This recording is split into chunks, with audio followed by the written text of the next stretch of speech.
Well, hello. This is Christy, the 59er note connectress, and I thought we might have some story time around the campfire today.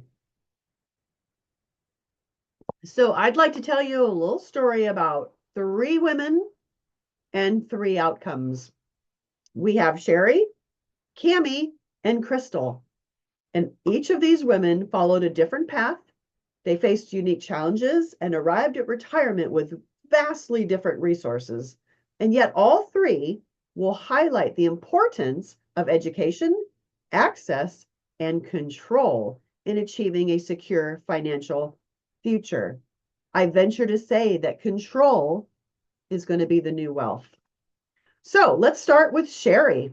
Her story is about a woman who, in her retirement years, is now living on $1,200 per month.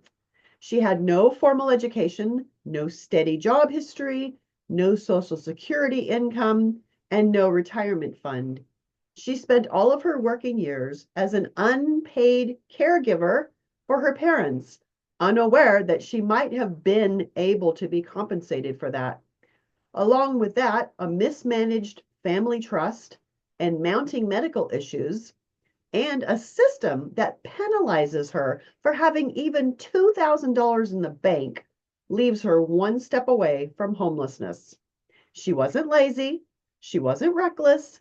She simply didn't know that no one had taught her how to protect herself legally and financially.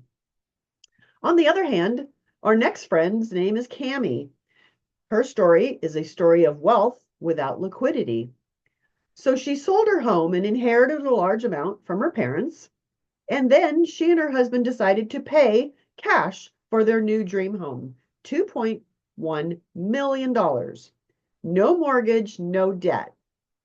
But in their state, their capital gains taxes and other kinds of taxes took such a large chunk away from what they thought was a secure future that she found herself with less than $100 in the bank and a lapsed medical policy.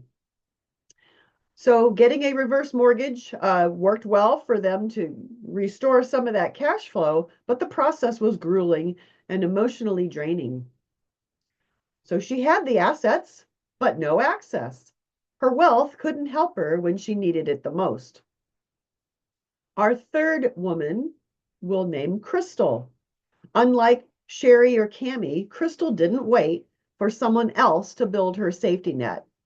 She watched her friends fall into retirement traps and chose to, as soon as possible, gain the self direction, the control, the access, and the education that she would need to more generously secure her future. She didn't start rich. What she did have was curiosity, a willingness to learn, and a Roth IRA. So while her friends followed conventional financial advice, Crystal educated herself on self directed retirement accounts, private lending, and note investing. Instead of handing her retirement savings to Wall Street, she placed them in carefully underwritten, collateral backed mortgage notes that paid her interest every month, tax free. She structured her loans to real estate investors using a solo 401k to earn returns well above traditional retirement accounts. And when the markets collapsed or dipped, Crystal's income stayed steady.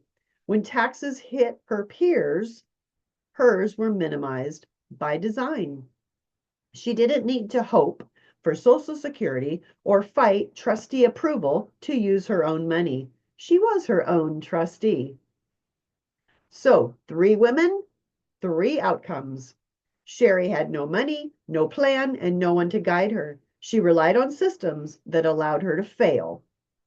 Cami had assets but no access. She trusted the professionals and paid the price for delayed liquidity and lack of education. Crystal built her financial foundation brick by brick. She used her retirement accounts to create cash flow, her network to build safety and education, and now her voice to teach others how to take control before it's too late. So the real risk in retirement is not knowing the rules and not knowing your options. So thank you for joining me around the campfire for our story time. And remember, it's never too late. It's time to mine. Talk to you soon. Bye.